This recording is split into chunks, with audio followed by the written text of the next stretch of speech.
episode 6, Halloween edition of A Couple Debates. I'm your host, See Me. It's your girl, Ange. And this episode is our Halloween slash Toxic edition. That's what we're going to name this one, the Toxic edition. As you can see, she came as Jada, and I came as Pac. And thanks for tuning in to episode 6. We got a lot of good episode content, I should say, we're gonna be talking about today. So yeah, the world's been a crazy place. Very crazy place. We gotta let y'all know how we feel about what's going on in the world. But first things first, we do want to do an update on the Kevin Porter Jr. domestic violence situation.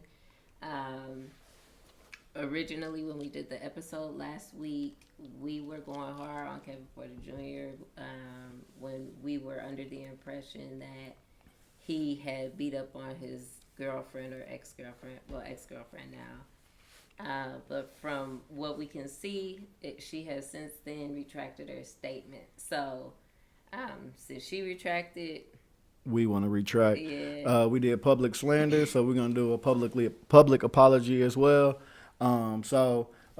Anytime you hear us do a story, we're going to try our best to give y'all updates on the majority of the stories we talk about as well. So, in this instance, like we said, we did a public humiliation. So here our public apology. We apologize, Kevin Porter Jr., about the alleged domestic violence situation once again. Yeah, but I mean, not defending us, but kind of sort of defending us. We only knew what came to the table. We knew what we knew at the time. Right. But since we know now, we're gonna correct it. Yeah, we're gonna correct it, and we don't just want to leave it where it stood because I don't ever want to speak ill of somebody, especially that I don't know. And wrongfully. So, our bad. My bad. Players fuck up. Charge it to our head, not our heart. So, move it right on. Second update. This is a more lighthearted update. So last week we also were talking about the first date debacle where the woman wouldn't get out of the car because she thought that she was above going to Cheesecake Factory. Yeah, for a first date. So there has since then been a list created of places where women do not want to go on their first date. There's 28 of these. I'm not reading all 28 because that's crazy. You bitches got some nerve. That's what I have to say. You bitches got some nerve. I guess I can't really relate because I'm so far removed from from a first date. Like, our first date was like 8 years ago. Yeah. So I guess maybe I'm like out of the loop or something, but Cheesecake Factory, Applebee's, Chipotle, Olive Garden. Like, okay, some of these are like, okay, I feel you on that. Like, a nightclub, probably not. But like, bowling, that's a great first date. I just feel like, what if we both at work, and it's kind of a spontaneous conversation, like, hey, let's go grab lunch. And Applebee's is in the middle of us, or Cheesecake Factory is in the middle of us. Like, you're not going to go to something close and convenient for the both of us just because of where we're going. Who knows? This date could be great. Whereas after work, I want to give you dinner and do more. So, I don't know. This conversation to me is a bit petty because I feel like it's women that you can say what you want to do and what you will do. But at the end of the day, I feel like if you're single, it's not about the date. It's about the presence of whoever you with, male or woman. So if you don't value that, then to me personally, you don't even deserve a date. Well, and I feel like it's a first date. Right. It's the first date. It's not like he's proposing to you or anything. He's just trying to get to know you, take you out for a little bit, and actually have a good time with you. I find that I just think it's a bit shallow. For sure. And I heard on the Breakfast Club, I think that their intern Taylor was one who made up a list too. And she was saying she doesn't want to go to any chain restaurants. And I guess I just don't I don't get it. Like, if somebody's putting time and effort, I just don't understand. And that's what Charlamagne was saying too. So Yeah, I think sometimes you can overvalue yourself.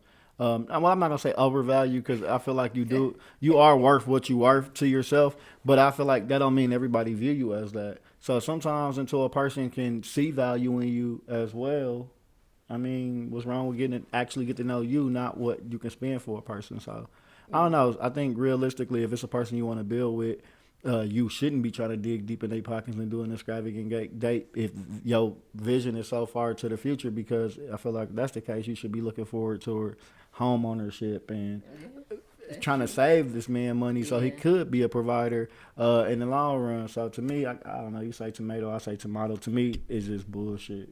That's just me personally.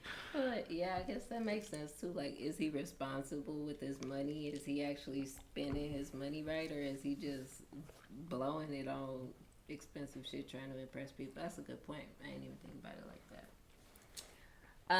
Okay, and then third thing, ironically, update on Will Smith finally speaking about the whole Jada, how hard she been going on this media run for the book, the memoir, which looks like it has not been doing that well. Yeah, it looked like they said the sales is plunging, is what I seen, or going down, not doing what they expected. But I mean, I look at it two ways.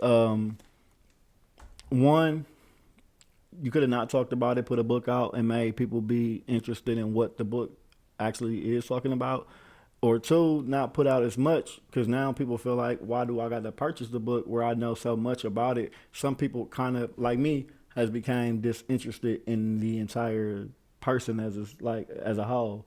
Like, you know, I hear so much about Jada that I wouldn't personally want to care about the book because I'm kind of overhearing about the antics and hearing about what's this and that. It's kind of like her personal life. And I understand that's part of the memoir of having a book. But me personally, I just feel like, yeah, I don't disagree. Like I said last time, I was always Team Jada until her most recent shenanigans, because I just feel like she just has been going too hard and putting too much business out there. I understand it's probably about the business and marketing and everything like that. I get that, but like, she has been going too hard for my liking, in my opinion. But anyway. The update was about Will Smith actually speaking out about it, and how he essentially said that Jada is still his best friend, and marriage is about riding with your significant other, whether or not you agree with them on specific subjects. And he has a good point, because that is what marriage is supposed to be.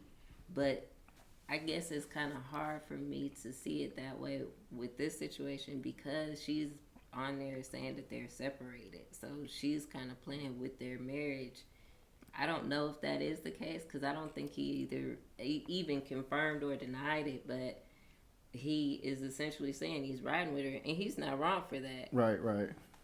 I just think, I don't know, I just think, I do commend them because typically it's the man that's humiliating the woman, and the woman kind of backing their man in that situation and protecting their relationship in the privacy of it. Whereas in his case, he kind of doing it. So I commend him for it. But in the same breath, like you said, it's kind of a contradictory when you got her on the other end, basically.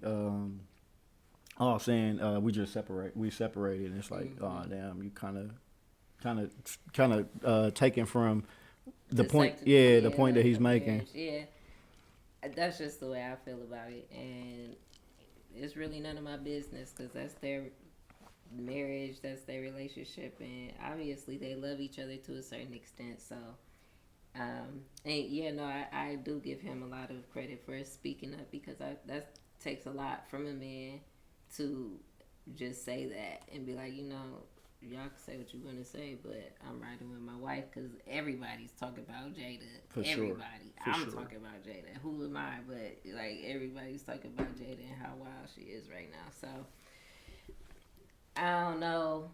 Moral of the story is, Jada, Get your Love shit on together. your husband. Yeah, love on your husband. Your husband love the shit out of you, so I hope that they could get it together. All the more reason why I want it to be Pac and not Will.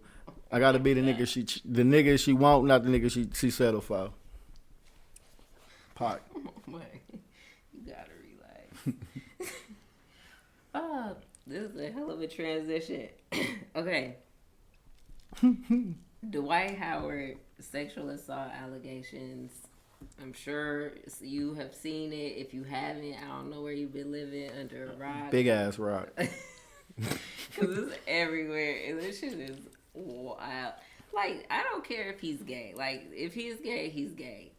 Whatever, but just the allegations of the sexual assault against a man, I believe his name is like... They say he forcefully sucked dick.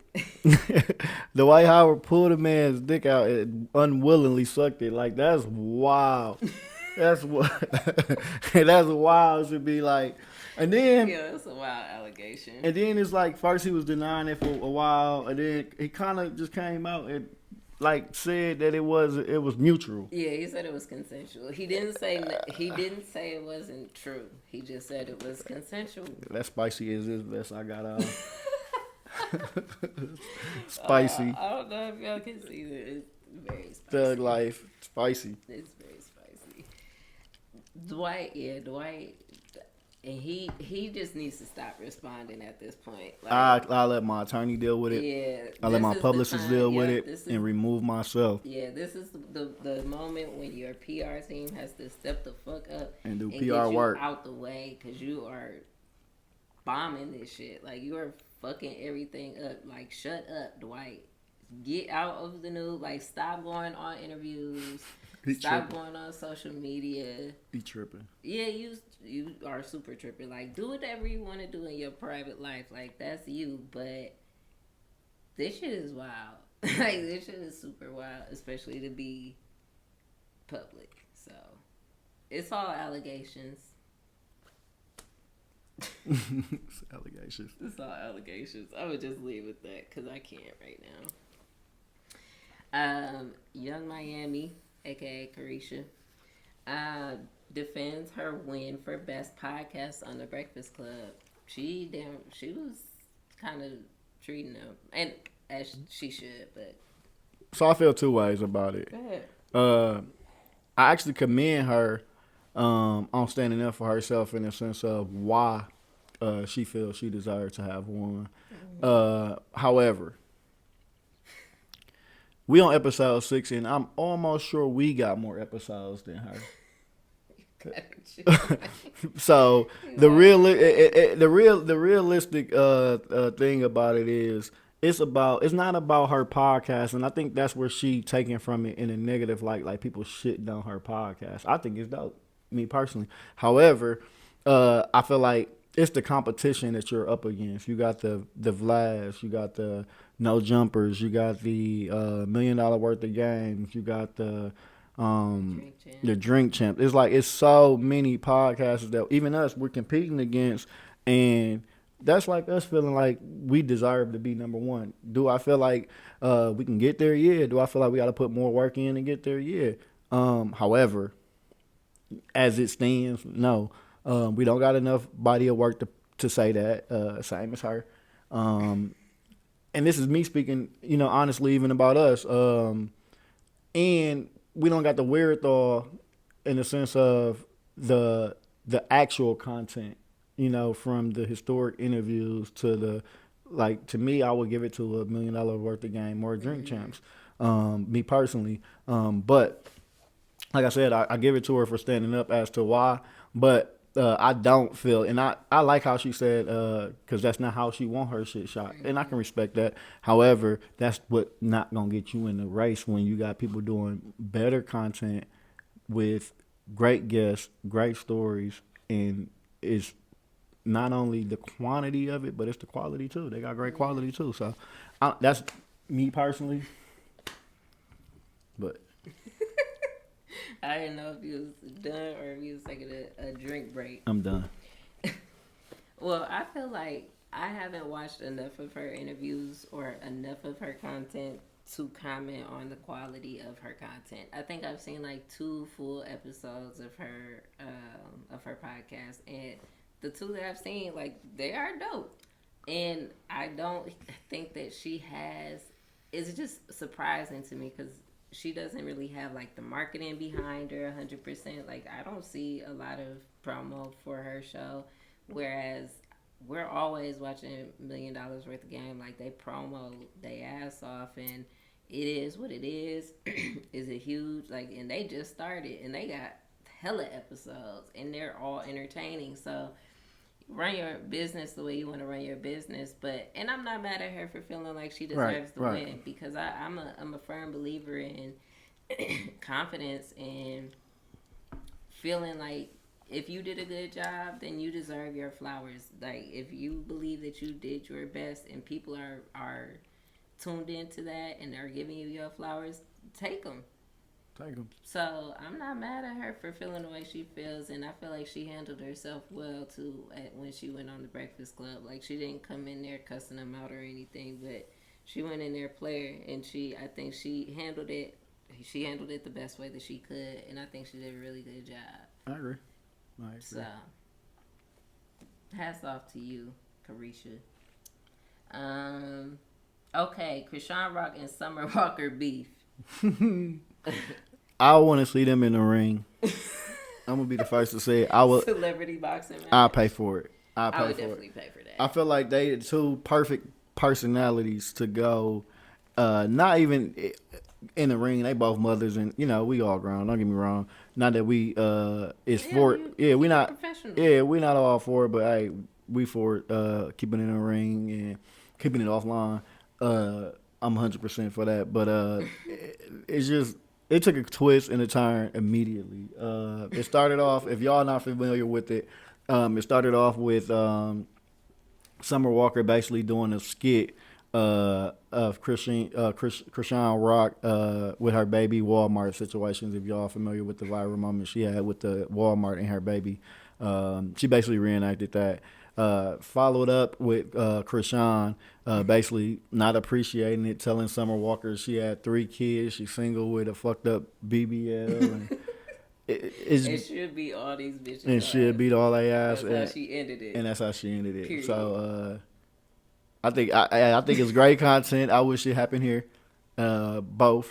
And I also feel like I feel like Summer better stop fucking playing with Chrisean. Chrisean gonna pull up. Chrisean is gonna pull up, and she will probably be her ass. I ain't gonna lie. Yeah, I feel like some people do it for clicks, and some people just really crazy, retarded. I think she really retarded. Excuse my language too. I don't mean that. Oh my god! Moving right along, Kevin Gates. He's out here letting his 10-year-old daughter drive. What's your thoughts? Because I'll tell you mine. So, as a mother, I don't even let my 15-year-old just drive around in the world, just out in my car, driving. Like, she doesn't know how to drive. I'm sure he lives in, like, a gated community where there's, like, no traffic and, like, no baselining and no like all the other Milwaukee shit that happens around here, so he may be cool with that. But hell no, my 10-year-old, and might I add, she did not have on a seatbelt. Not player, Kevin. Okay, so me, I think it's just a man thing. My son is 13 and he's been in my lap driving since he was probably 3. Not the best judgment call as a parent. So I understand that people concerned about the safety, but I just think it's a man thing. You kind of just want your kids to learn how to be independent. Even if it's something as simple as driving you, something can happen where you may need your kid to take you to an emergency room or anything. So I get it, but then also I understand the safety concerns too. So I'm not with it and I'm not against it. Don't get me wrong, I understand. And I'm neutral.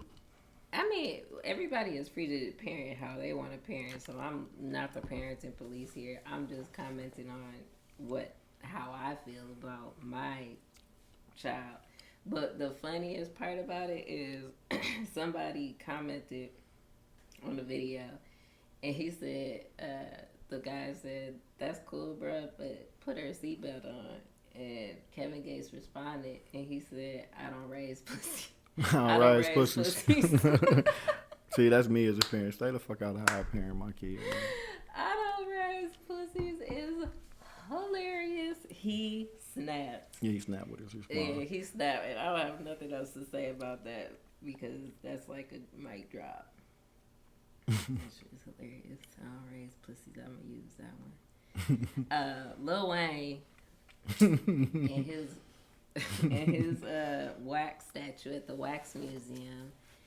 If you haven't seen it yet, please Google it. Take a break, press pause, Google it, and look at it, and then come back. Come back, yeah. You gotta look though. You have to see it. So I'm not sure if y'all are familiar with the old cartoon Eddie Murphy, the PJs, but Wayne looked at like Smokey, the hype off the PJs.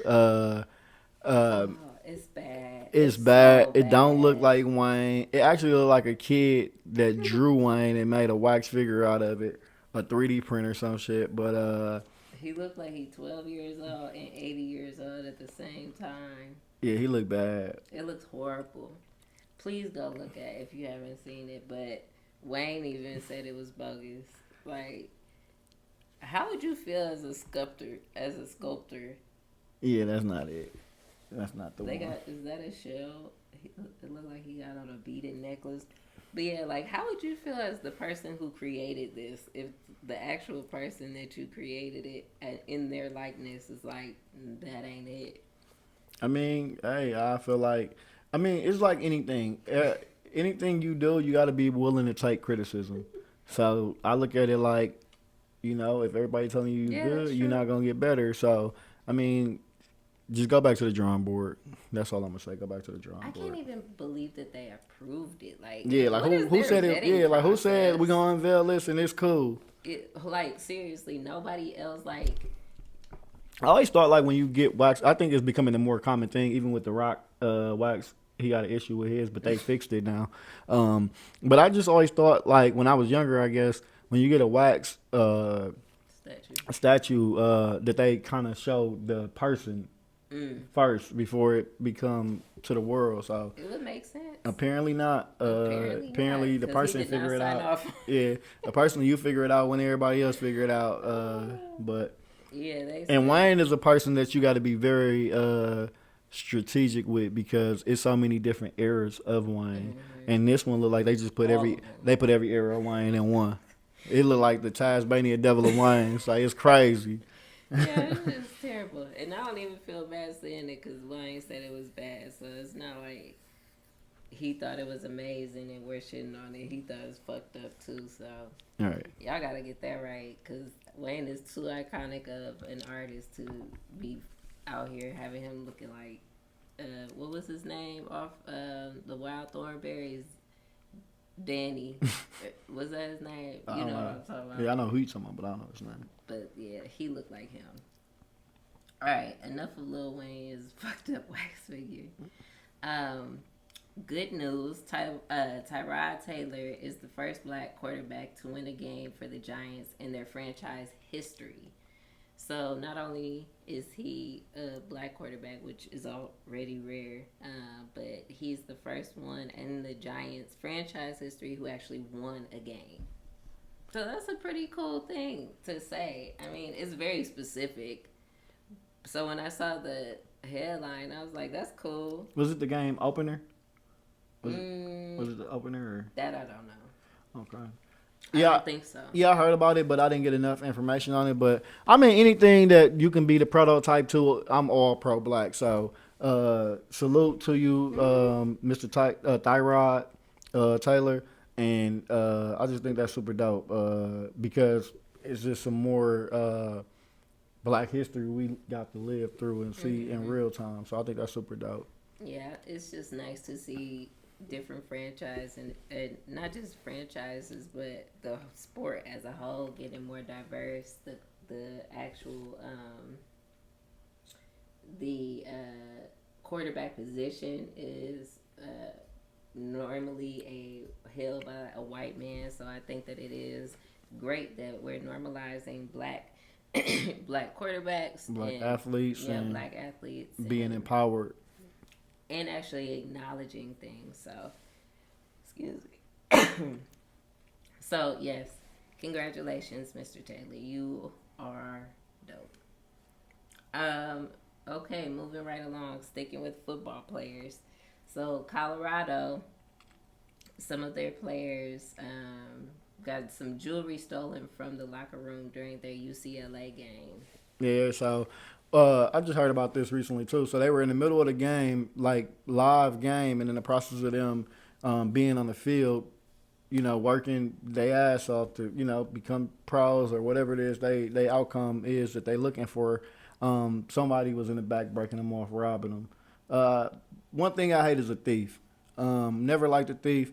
One thing I never did, I can say wholeheartedly, I never stole. I don't steal shit. I can see a whole wallet. I'm gonna tell you if I see it, or I would even return it. I know people always think that's crazy, but I just don't like a thief because I'm real big on karma and how I come back, and sometimes it come back to you a double.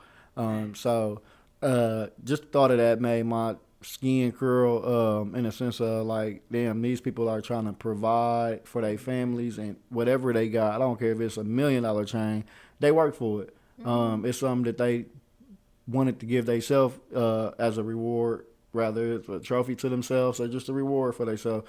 They work for it. So to have somebody take anything that you work for, I don't care if it's a $5 bill, when you bust your ass for it, man, it means something. It almost make you feel violated.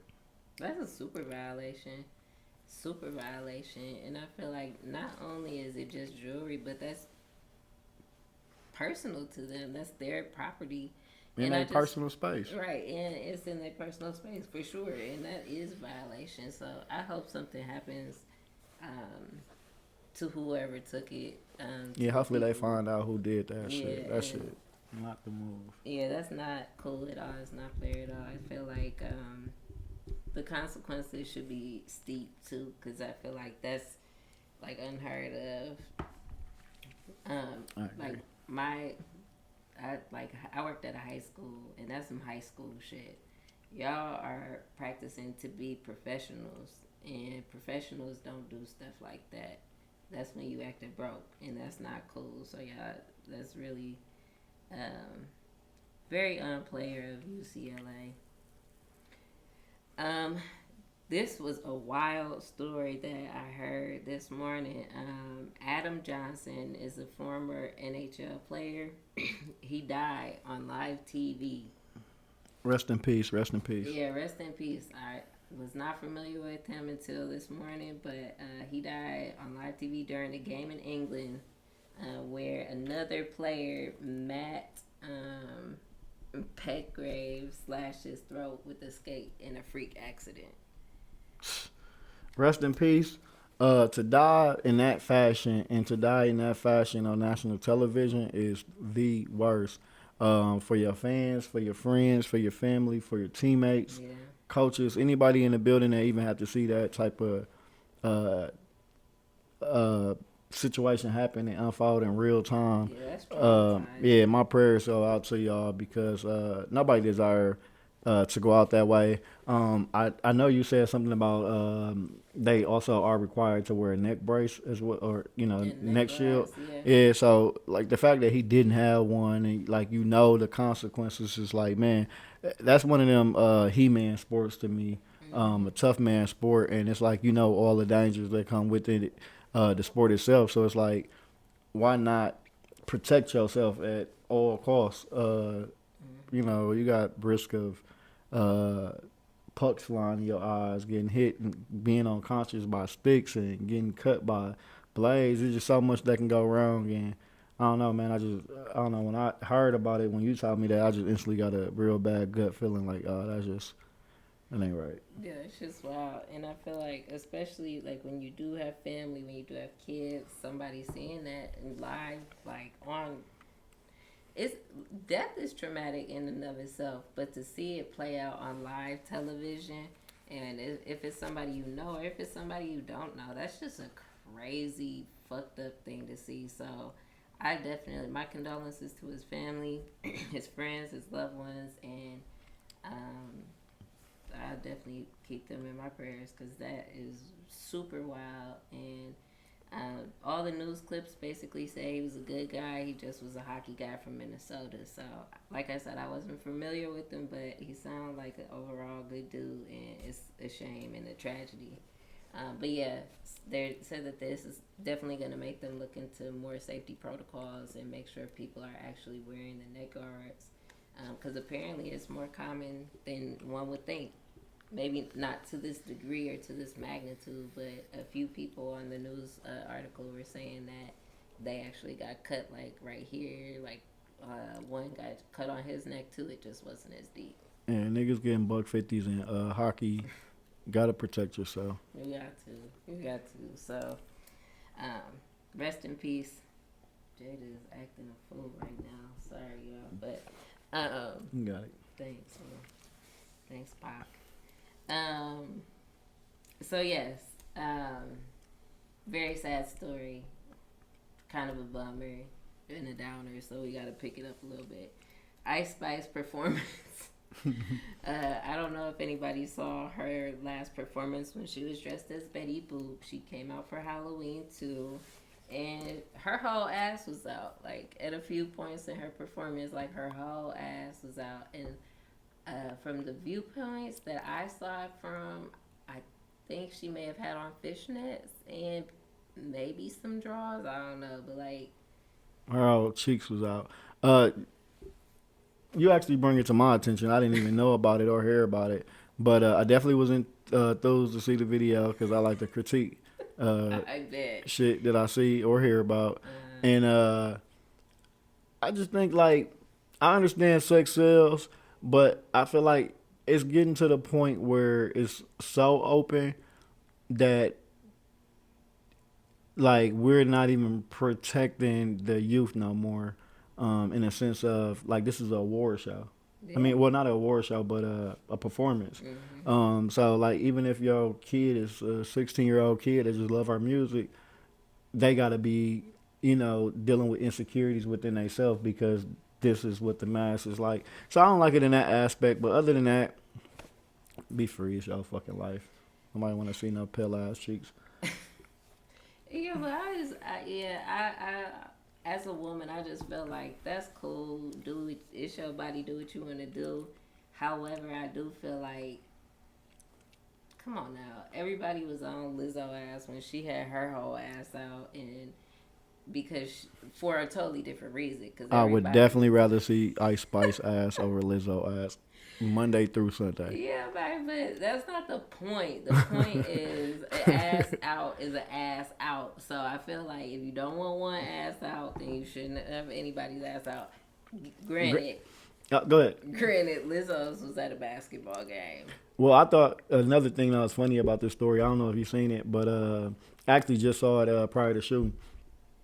A fan at the show gave her a Bible. A Bible, yeah. So yeah, I thought that was funny as hell. I thought that was more funny than her ass being out because I feel like somebody tell you to change, not just your outfit but your life. So I thought that shit was hilarious. They snapped. Like who thought? I don't know who thought to bring the Bible. They came on a mission. They was gonna save that bitch today. Yeah, they whole goal was to come and save Ice Spice. They didn't even care about the performance.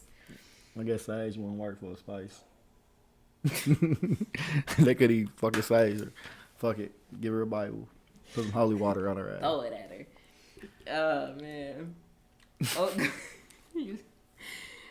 going on with some female empowerment. Now, Kim K. Go ahead, girl. Do your dance, and do not drop the bag. She, her brand SKIMS is now the official underwear brand of the NBA and the WNBA. And the USA basketball team. Like, so she done took this shit global, worldwide, national. Hey, kudos to you. Get the bag. I'm all for it. I don't know if me as a man I want to wear SKIMS. You gonna wear some SKIMS, babe. I don't know if I want to wear SKIMS. They gonna be the most comfortable underwear you ever wore in your life. Hey, what is it? I don't what do you say? I don't condone it. I don't condone it, but I'm You understand? but I understand. So yeah, I can't say I'm all the way against it, but I don't know, I just probably feel weird. Just the thought of having some skims on, but if she want me a skims, I'm gonna be in some skims. I hope I got my color matching everything. Fuck it. It's gonna be off. It's gonna be off like my. Like your It's gonna be off like my ball cap, but fuck it. Skims, bring it on, send it in. shit, fucking Kim. If you want to be the official underwear brand of a couple of the banks, come on with it. Bring it in, man. Bring the WNBA and the NBA fitting in. Fuck it, bring it in. Come on, we are 100% with it. We'll even do a Skims episode. God damn it. A whole episode. Welcome it. But no, seriously, congratulations to Kim Kardashian. I don't care what anybody has to say about Kim K. Kim K is about her paper. Get to it. She is getting to her paper. She's taking care of her kids, and that's all I care about. I could care less who she's fucking with, who she's sleeping with. I don't care. Go ahead, boss bitch, do your thing. I'm with it. I don't care how toxic she is. She's out here making moves. Jada, Take note. Take Y'all notes. need to team up, become a force like a Megatron. Take over the world. Get all the fucking money, all the money. all the celebrity niggas you want, and just have y'all a buffet. The world is your oyster. The world is your oyster. 2023 is the year of toxic shit, so do your thing. Ain't nobody mad at you. And then this was a late edition. Go ahead. Oh yeah, on the late edition, we just wanted to add it in. We always, we try to keep it fun and keep everything at a comical standpoint, keep it light, humorous point of view. But just on a more serious note, we want to end the episode today. Unless do we got anything else to talk about? Okay, yeah, we want to end the episode today, and we just want to send our condolences and say rest in peace to all the victims of the Maine. I'm gonna call it a massacre. Massacre of the guy. I don't want to say gentleman. I'm gonna say terrorist who went around and basically just terrorized the city. I want to say they killed 15 to 17 people and injured dozens. So they just came out the news that he was actually found dead in a trailer near his old job. I don't want to hear somebody ended in death after taking so many lives. I kind of like to see the prosecution go through on that end because that's a massacre situation. But nonetheless, I don't even want to put light on him, but I do want to say from the very bottom of my heart and our deepest condolences to all of the victims and the families as well that's involved in the massacre, mass shooting in Maine. So our hearts at a couple of Bates podcast is out for you and with you, and man, I don't know, I hate hearing stuff like that. So yeah, I agree. I don't have anything else to add other than our condolences. It's a terrible tragedy, and I hope that the United States government is actually taking notice of what's going on, and we're actually doing something in order to prevent stuff like this, rather than people talking about, our condolences, we're praying for you. Let's try and do something to prevent this type of stuff from happening with policies and laws and better health care for mental health and substance abuse if that was the case. But people need help out here, and that's why we haven't got into like the more serious episodes. We're coming soon, actually, with the election and everything right around the corner. We've been actually got good conversation as to what we want to do and how we want to go about episodes moving forward. So if you got any community leaders or activists or anybody that would want to be able to help us speak on certain matters, whether it be elections and getting people out to vote and what you can do to register, feel free to reach out to us at a couple of base podcast at gmail.com. All the handles the same on all social media platforms. Reach out to us, and we'll do our due diligence on trying our very best to put the connections together. I already got my favorite person lined up to be a guest. Ange Pops My father, he has been requesting to be on the show since before we even started it. Yeah, and he really just wanna. He's an ex-veteran. He really just wanna bring awareness to like the severeness, the seriousness of voting, and just knowing your rights as a patriot. So he really pushed, you know, everybody. Knowledge. Yeah, the knowledge of understanding the rights you got to be able to vote, and also our generation understanding the importance of it as well. So Yes, our civic duty, man. So he just doesn't want to repeat of Trump. Like, say what you want about Trump, but shit has not been the same since. So I'll leave it there to your interpretation. Like, we're not a political podcast. This isn't our thing. However, there are things that we want to touch we on. do want to touch on and discuss about things that are important to our generation and our viewers. Yeah, yeah. So that being said, Stay tuned in. Stay tuned in. You never know what you're gonna get. you never know. You may get Jada and Pac. You may get my dad and the mayor. And no telling. So stay tuned. We're making connections and we're trying to keep you guys in mind. So Like, comment, subscribe. yes, ring that bell. Ring that bell. Don't please subscribe. Don't hesitate to email us with any comments or any feedback. We welcome it. Until then, thanks for tuning in to episode 6, Couple the Base podcast. Y'all have a blessed day and peace out.